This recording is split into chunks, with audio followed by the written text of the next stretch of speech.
buenos días, maestra Elisa Ramírez, buenos días, Eduardo Zambrano.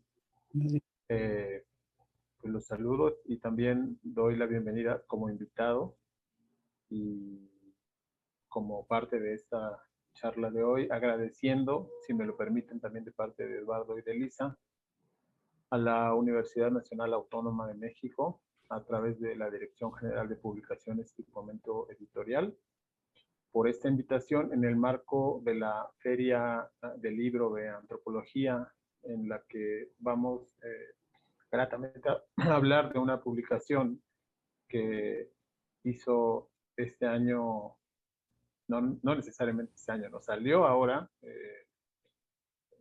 mitos y textos sobre el maíz del surco a la troje, que es el título, comencé diciendo el título, de Elisa Ramírez Castañeda. Es un libro, pues, resultado de dos suertes de trabajo muy grande, ¿no? Por un lado, el trabajo de años de recopilación y de estudio y de investigación y de entrevistas de Elisa. Y por el otro lado, pues también como producto de una convocatoria de coediciones en la que participó Pluralia y en la cual fue seleccionado ese libro para su publicación, que ahora felizmente vemos ya realizada y en este precioso libro de portada de la colección de Pluralia, ¿no? Pues muchas gracias por la invitación. Bienvenido, Eduardo, bienvenida, maestra Elisa. ¿Cómo te sientes con el libro, Elisa, Eduardo, como parte del equipo de Pluralia? Bueno, mira, para mí fue así como, este es uno de los libros más anticlimáticos que he escrito, pues, porque tiene, para ver su origen tenemos que remontarnos al siglo pasado, ¿no? En el año de 1983 se inauguró el Museo de Culturas Populares con una exposición sobre el maíz. Entonces trabajaba yo en una revista Enciclopedia Infantil Colibrí, y Guillermo Bonfil, de tan grata memoria y que nos hace tantísima falta desde siempre, bueno, no desde siempre, desde su muerte, me pidió que hiciera un número de Colibrí, ilustrado con fotos, ilustrado con imágenes, para que hubiera algo que complementara de exposición para los niños. Esa fue mi primera incursión en la indagación de textos. Bueno, no fue la primera, pero entonces, partiendo de los materiales que yo tenía, le hice un primer número de Colibrí, ¿no? Que salió y que ni siquiera lo tengo yo, es totalmente inconseguible. Después, 20 años después de eso, ya en este siglo, se volvió a hacer otra exposición en el Museo de Culturas Populares para celebrar los 20 años del museo, que también fue sobre el maíz. Sin maíz no hay país, ¿no? Y entonces, un poco recordando toda la acción que se había hecho con Colibrí, lo que se hizo fue, se me encargaron las cédulas para niños, entonces había dobles cédulas. Entonces, estas dobles cédulas eran cédulas para adultos, muy serias, vasija, trípode, etcétera, etcétera, y las comunes y corrientes para los niños, ¿no? Esta mazorca te está diciendo que desde hasta tiempos muy antiguos, el maíz, era parte importante de nuestra dieta, ¿no? En fin, y después de esto, se hizo toda una campaña, el PROWAX hizo toda una campaña para la defensa del maíz en Oaxaca, del maíz nativo, y se me pidió este libro, que nunca fue publicado por razones ajenas a mi voluntad. Luego, en fin, y así además fue incrementándose y incrementándose y incrementándose, porque fui aventando en esa bolsa de maíz todo lo que me encontraba del maíz. Y entonces, una vez que ya tenía demasiado material como para no hacer un libro, lo que hice fue lo que suelo hacer, ordenarlo de acuerdo a cómo se presenta el material. No es que yo produzca los libros diciendo, a ver, voy a hacer un libro sobre el origen del maíz y sobre tal y tal y tal cosa. No, simplemente veo qué material tengo, qué material he recopilado y cómo se ordena esto. Así suelo hacer yo mis libros. La única novedad en este libro respecto a otros que haya hecho sobre mitos y cuentos y todo, es que aquí hay textos en España, de la literatura mexicana en español, porque el maíz abarca no solamente a las comunidades indígenas, sino, según yo, a todos los mexicanos que sabemos enredar un taco. Qué interesante, Elisa. Oye, ahorita hablamos más sobre el contenido, que además es impresionante lo que yo veo en este libro por las etapas que tiene de un texto integrador de tus investigaciones, ¿no? Esos 3 episodios de pepenadora de noticias nuevas y viejas, o sea, se ha integrado con un poder de síntesis increíble, porque en 160 páginas tú logras reunir mitos, refranes, relación del maíz desde la perspectiva literaria, pero también desde los informantes, desde lo que dicen los mitos, eso que tú llamas textos o contenidos no políticamente correctos, sino mitológicamente congruentes, ¿no? Entonces es una gran labor de síntesis, de recopilación, y también es un ejercicio de arqueología durante muchos años con estas páginas. Eh, ¿Cómo fue que Pluralia eh, decide integrar y seleccionar editorialmente todos estos textos, Eduardo? Cuéntanos un poco este trabajo con la maestra Elisa, codo a codo, en la editorial. ¿Cómo nació este libro de manera editorial?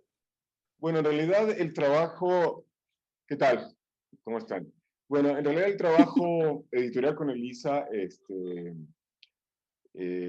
muy fácil. En cuanto a nosotros es muy fácil, en cuanto a Elisa es muy difícil, porque Elisa entrega los libros prácticamente terminados, ¿no?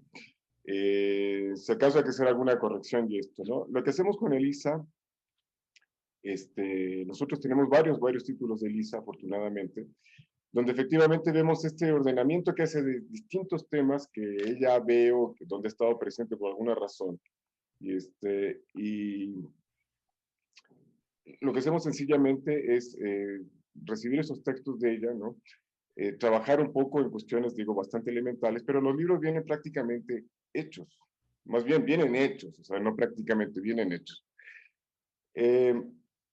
Lo que hacemos con ella, en este caso, en este libro particular del Surco a la Troje, mitos y textos sobre el maíz, lo que hicimos fue un trabajo de corrección, trabajo de diseño y un trabajo con la UNAM, donde un trabajo básicamente, en cuanto a mí, en cuanto a Pluralia, un trabajo de tramitología, básicamente, ¿no? Sí.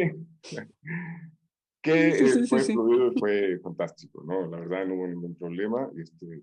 Gracias a este programa de apoyos a creadores y agentes culturales del año 2020, el libro logra salir este año, me parece que fue en marzo, ¿no? Logra salir. Junto con otro libro nos seleccionaron 2, voy a aprovechar de mencionarlos, disculpen ustedes, que es Imaginando el Destino del profesor Javier Castellanos. La UNAM selecciona estos 2 libros, ¿no? Del Surco a la Troje, de Elisa Ramírez, e Imaginando el Destino del profesor Javier Castellanos. Y así fue como estamos con este título ahora, que lo tenemos en el catálogo, afortunadamente, junto con otros libros de Elisa. Eso fue, básicamente. Oye, Eduardo, ahora que lo comentas y que Elisa, si me da permiso, quisiera hacer un puente también entre la obra de Javier Castellanos y de Elisa. Por un lado, Javier Castellanos, además de un poeta y narrador extraordinario, es un gran estudioso de la literatura y del zapoteco. Digamos que de los mitos que le tocan en su comunidad, en Yohovi. Pero también hay una cosa que creo que cruza el puente entre el libro de Elisa y la obra de Castellanos, que es darle importancia a los seres no necesariamente humanos y no necesariamente vivos en términos de la biología, ¿no? Para Javier Castellanos es importantísimo, por ejemplo, el entendimiento de los entes de la naturaleza, como las plantas, las piedras, el río, la montaña, el árbol, como seres que están formando parte de una ecología de la convivencia en la comunidad. Y veo mucho también eso en este libro y en otros libros que Elisa compila y escribe. O sea, para Elisa es igual de importante la convivencia con los seres supuestamente de la naturaleza, pero otros seres que normalmente no tienen atributos vitales, ¿no? O son más abstractos en términos espirituales. Javier y Elisa combinan muy bien eso. Por ejemplo, en este libro del maíz yo veo que las fuentes de los saberes originarios y mitos y símbolos rituales, también hay narraciones sobre el maíz, sobre los guardianes, ¿no? Sobre la montaña, y al mismo tiempo hay semejanzas. Por ejemplo, aunque las narraciones o los mitos o los símbolos de los lugares geográficos sean distantes, son muy parecidos. O sea, ¿cuánto tiene que recorrer alguien, Elisa, como tú, en tiempo y en distancias, para ir desmenuzando estas informaciones y extraer lo necesario para condensarlo en este libro? Hay mitos de muchísimas culturas y hay también literatura de autores y autoras mexicanos, como Arriola, como Elena Garro, como Agustín Yáñez, de los que tú sabes leer, captas un sentido donde el maíz es un pequeño protagonista de la historia y lo viertes en ese libro, aterrizándolo de manera muy coherente en los diversos capítulos que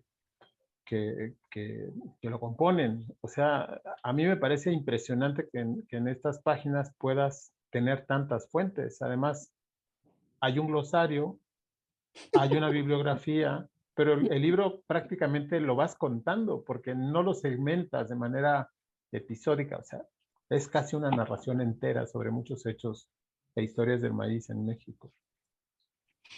Mira, haz de cuenta que yo voy pepenando los pedacitos de maíz que van quedando en una milpa, que eso es precisamente lo que se llama pepenar, que tiene que ver con las mariposas, los pepenes. Bueno, más allá de las etimologías, yo voy pepenando y cuando abro mi bolsa, por supuesto que los maíces son de distintos colores, nada más los acomodo en montoncitos, ¿no? Entonces, sucede que son políticamente incorrectos porque hay muerte, violencia, sangre, bueno, como suelen ser todos los mitos en todo el universo, no solamente en México. Pero lo que es notable es cómo este maíz, en la mitología se incluye su proceso de domesticación, se narra cómo fue domesticado el maíz, pero no solamente eso, sino también se explica cómo hay dos grandes ramas, es decir, hay tres grandes interpretaciones del mito del maíz en nuestro país, en distintas culturas. El maíz que se roba o el maíz que es un niño, y que está asociado con la muerte y está asociado con la cruz de Palenque, que es una semilla, una semilla persona que renace en la cruz, que es una mazorca, o las muchachas maíz, ¿no? Que son las que son maíz. Y no solamente está cómo se hizo el maíz, cómo fue el maíz, sino cómo se perdió el maíz. Hubo un tiempo idílico antes de que el mundo cuajara, cuando todavía estamos en la esfera del mito, en donde el hambre y la necesidad son exactamente del tamaño de las mazorcas o de los granos de maíz. Esta cualidad se pierde por desacato, por descuido, por tontería o simplemente por capricho. Entonces, se pierde esta capacidad del maíz y entonces ya hay que hacerlo con esfuerzo y entonces es cuando ya viene todo el proceso de la milpa, que también está asociado a la vida y a la muerte porque el maíz, que es un niño, se entierra como si fuera un difunto y renace. Esta capacidad la han perdido los hombres, pero afortunadamente la conserva el maíz. Fíjate que haces cosas, tu libro es un poco como maíz, ¿ves? Porque dice muchas cosas que se pueden hacer y en el maíz o con el maíz se pueden hacer muchas cosas, ¿no? Se puede comer cocido, tostado, fermentado, en masa, en diversos alimentos que se hacen con el maíz nixtamalizado, pero pues también es aceite, forraje, emulsificante, espesante, material de construcción para las casas de bajareque. Y un poco esta idea variopinta también está en tu libro, ¿no? Porque hay mitos, refranes, canciones, oraciones, plegarias, y creo que si alguien se quiere acercar al estudio del maíz desde la perspectiva histórica, antropológica, pero también poética y también mítica, creo que tu libro es una puerta de entrada extraordinaria para mucha gente que inclusive quiere ir buscando más información y obras sobre el maíz. Si alguien lee tu libro, puede tener idea de que sí están las narraciones de los autores y autoras mexicanos, pero también están los mitos, pero también están los informantes de Sahagún y en los códices, y está presente inclusive en las preocupaciones del presente que tienen que ver con la lucha contra el capitalismo, aunque no lo dices expresamente ahí, pero nos lo confirmas con el episodio de la lucha por el maíz que Toledo encabezó en Oaxaca contra las nacionales de alimentos de comida chatarra. Entonces yo creo que es súper importante la aparición de tu libro en un momento donde el maíz también nos tiene que volver a hacer poner los pies en la tierra para pensar en nuestros recursos y en la autonomía alimentaria y en la preocupación por la naturaleza, los recursos y la convivencia. No hablas específicamente de transgénicos en el libro, pero sugieres que hay algo que es una presencia anómala en esta vida que prohíbe la convivencia de los cultivos, por ejemplo, ¿no? El maíz, obviamente, pues nos acompaña desde el primer atolito, como dices tú, o algo así dijiste, de la vida hasta el último taco de la existencia, desde el primer suspiro fundacional, ¿no? Como en el Popol Vuh, como en otras obras sobre la fundación de los seres humanos, hasta la tumba con el bastimento en los entierros, como dices tú, que nos acompaña en los velorios, en los tamales. O sea, pocos elementos de la naturaleza son tan presentes en la vida, en nuestra vida, como el maíz, pero parece que no le hemos dado la importancia de vida. ¿Tú también tienes esa preocupación con ese libro? O sea, ¿hay en ti un impulso por hacernos ver que el maíz es más importante de lo que hemos pensado? Tengo la respuesta, pero quisiera que tú también la compartieras. Mira, por supuesto que sí. Nosotros, cuando empezó toda la lucha contra el maíz transgénico y todo, pensamos, bueno, ¿cómo se interpreta esto desde la cosmovisión, desde la literatura, desde la mitología autóctona, ¿no? De los pueblos autóctonos. Entonces pensamos, bueno, ¿qué es el maíz transgénico? Entonces, bueno, ya todos los que habían oído hablar del maíz transgénico, la mejor definición que yo oí, la dijeron en la Musga, donde trabajamos en la MUSCO, en Tlacuachistlahuaca, donde decían, es el maíz transgénico, es brujo, ojea a las mujeres, ojea a los otros, ojea a las mazorcas y las vuelve estériles, ¿no? Ojea a las mujeres que van a parir, ojea a las mujeres que quieren tener hijos y las hace como mulas estériles, ¿no? Lo cual es exactísimo a niveles de maíz transgénico.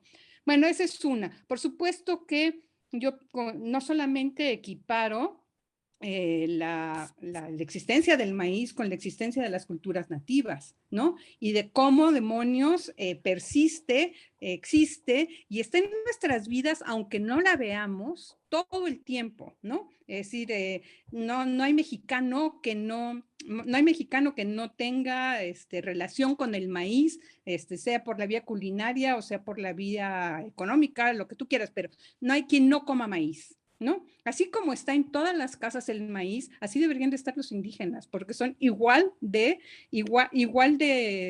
necios, igual de persistentes, igual de importantes. Pero no solamente esto, sino que además igual de invisibles, ¿no? Igual de, en fin, esto es una cosa que quería resaltar. Y otra cosa que quería resaltar, por ejemplo, a niveles contemporáneos hay todavía uno de los lugares donde más se conserva la tradición, la mitología, donde se repite los rituales, es en la milpa. Hay rituales para sembrar, hay rituales para cosechar los primeros frutos, es decir, los elotes, los ejotes, hay las calabacitas, hay rituales para cosechar, para guardar, que no se pique el maíz. Hay toda una metodología que tiene un sustrato mitológico o al revés, ¿no? Y esto sigue siendo parte del conocimiento común y sigue siendo parte de las prácticas rituales en todo México, en México indígena y también, de cierta manera, el México no indígena, ¿no? Entonces, yo lo que quería hacer era también contrastar cómo hay una diferente relación entre las interpretaciones autóctonas del maíz y las representaciones no autóctonas del maíz. Por ejemplo, la visión de Arreola de cuando es agricultor es absolutamente cómica porque su familia siempre fueron zapateros, ¿no? Entonces se convierte en agricultor, ¿no?, con todas las... Sí, sí, sí, y zapateros. Entonces se vuelve casi a contrapelo, se vuelve agricultor y pues le va bien, le va mal, pero no es lo suyo y es evidente que no es lo suyo. O en otros autores en donde la milpa y el maíz son simplemente complementos, no actores principales y no personajes personales de un relato, sino complemento de un relato, ¿no? Es decir, entonces esto asocia, ese es mi intento de asociar a los indígenas, que no se dice ya indígenas, a los autóctonos, con los grupos autóctonos de México, con el maíz y la persistencia de uno y la persistencia de otro como algo totalmente enlazado en nuestra cultura y en nuestra economía. Me gustaría aportar algo a esta conversación, si me lo permiten, sobre lo que no hablas en tu libro, pero que todo el tiempo está enunciado. O sea, yo veo presente ahí cómo volver al mito y a la importancia del maíz a través de la narración, el refrán, la oración, la ofrenda, etcétera, también nos devuelve a esa certeza que creo que debemos tener y que tu libro nos ayuda a ir aterrizando, de que el trato con el maíz, la reverencia que debemos tener al maíz debe devolvernos a la tierra, de modo que entendamos también que lo más opuesto a esto es justamente el capitalismo, ¿no? Como un proyecto civilizatorio de la destrucción y de la muerte, ¿no? Porque justamente la crisis actual viene de no ver estos elementos que tu libro nos muestra, ¿no? Porque por otra parte, opuesto a estas nociones de la importancia del maíz y de todos los nutrientes que implica, espirituales, simbólicos, por el otro lado, el capitalismo también es una lógica que se apropia de las cosas. Y aquí se habla del maíz más bien como que se comparte, ¿no? Que se regala, que se multiplica, que es un don. A diferencia de pues, el capitalismo actual, que convierte todo en mercancía y que genera basura y destrucción. En el maíz todo se usa, todo sirve, todo es importante, ¿no? Me gustaría, no sé si a propósito de esto que estamos conversando, Eduardo nos quisiera compartir algo acerca sobre cómo ve el maíz en el presente en relación con los relatos que Elisa nos comparte en estas páginas. ¿Hacia dónde vamos? ¿Y cómo nos ayuda el libro? No te escuchamos, Eduardo. Ahora sí, perdón. Sí, no, por supuesto estoy de acuerdo en esta pugna que hay entre la producción agrícola a la que nos quieren llevar, más bien a la que ya nos llevaron. Hay un paralelo en este monocultivo industrial que al que se nos quiere meter, ¿no? Enfrentado a la diversidad de la milpa como un sistema ecológico completamente funcional. Sistema ecológico en el sentido de interacción entre unas y otras especies, maíz, frijol, calabaza, etcétera, ¿no? Sí hay a mí me parece necesario volver, el libro me parece muy importante en este sentido de que llama nuestra atención a tan importante como la alimentación, ¿no? Al presente hay una pugna justamente entre estos modelos de monocultivo agrícola capitalista que vienen montados sobre el sistema de patentes de los transgénicos, ¿no? Que tienen que ver con los derechos reproductivos de las especies, con los derechos de justamente preservar valores tan obvios como los nutricionales, ¿no? Me parece que el libro queda muy bien en este marco. No es que haya sido hecho para este marco el libro, ni mucho menos. Tiene más bien un enfoque cultural precioso, ¿no? Pero dentro de este marco de producción en el que estamos inmersos, me parece que además, el libro aporta y queda muy bien, ¿no? Nos hace volver la mirada justamente hasta esto, ¿no? Más que volver a una cuestión de conocimiento tradicional, de cómo se sembraba antes, que sí, por supuesto, y donde hay elementos muy valiosos. Pensemos, si no, en la tierra preta de la Amazonía, ¿no? Que es una tierra muy fértil, antropogénica, que se generó gracias a los grupos autóctonos de la propia Amazonía, ¿no? También tiene que ver con, pues no sé, con cuestiones de género, incluso tiene que ver con cuestiones de autosustentabilidad, cuestiones económicas y de dignificación de la persona. Pero bueno, me parece que me estoy saliendo del tema propiamente del libro, ¿no? El maíz, ¿quién no come maíz? Digo, yo soy sudamericano y en maíz pues también tenemos un aprovechamiento, en Sudamérica también tenemos un aprovechamiento del maíz muy importante. Yo me acuerdo, pues no sé, de las chichas de maíz que tomaba con mi tío Arturo, ¿no? Por ejemplo, ¿no? Y es algo que hemos hecho en nuestras comunidades también, se hacía en las comunidades de los Andes y de todas partes, ¿no? Algún día discutiré con Elisa el tema del origen del maíz, porque yo sostengo que también en América del Sur había maíz en tiempos anteriores, pero bueno, espero que Elisa me dé esa oportunidad alguna vez, ¿no? Es eso. Nos queda un minuto, Elisa. ¿Qué nos puedes compartir que no hayamos comentado sobre tu trabajo con este Bueno, libro? más allá de las cuestiones políticas, económicas, de qué postura tengo yo creo que este es un libro para disfrutar bonitos cuentos, bonitas historias y para ver la diferencia que hay para los pueblos autóctonos y en la mitología. Los hombres están hechos de maíz y los maíces son personas, son muchachas, son niños, ¿no? En cambio, para las tortillerías o para los que viven en Estados Unidos, el maíz es comida de ganado, comida de pollo, comida basura casi, ¿no? Entonces yo creo que hay una diferencia allí que nos define o que está proponiendo esta definición, una postura frente a quienes somos y quienes queremos ser. Pues muchísimas gracias. Yo pues cerraría un poco con el epílogo también, que de algún modo tú pones en una de las páginas de tu libro, donde hablas sobre el temor que cuentas aún a que la gente se quedara sin comer o muriera de hambre, ¿no? Yo creo que ese temor debe estar presente más bien como preocupación, como certeza de que el maíz debe ser protegido, cuidado y continuamente reverenciado por todo lo que significa para nuestra historia y para nuestra vida entera.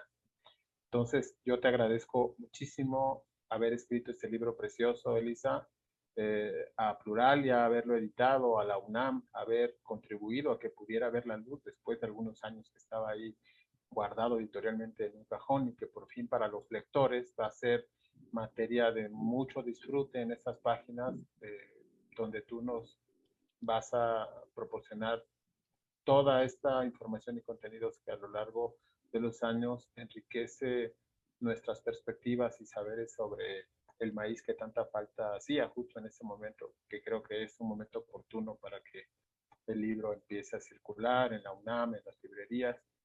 Los lectores lo van a disfrutar muchísimo, vamos a aprender muchísimo. Yo aprendí muchísimo con tu libro, siempre se aprende algo. Y justamente eso, multipliquemos los saberes, recobremos la importancia y recordemos que esto es más significativo de lo que parece siempre, ¿no? Con maíz y sin maíz no hay país. Muchísimas gracias, Elisa, Eduardo. Muchas gracias a la UNAM por la invitación.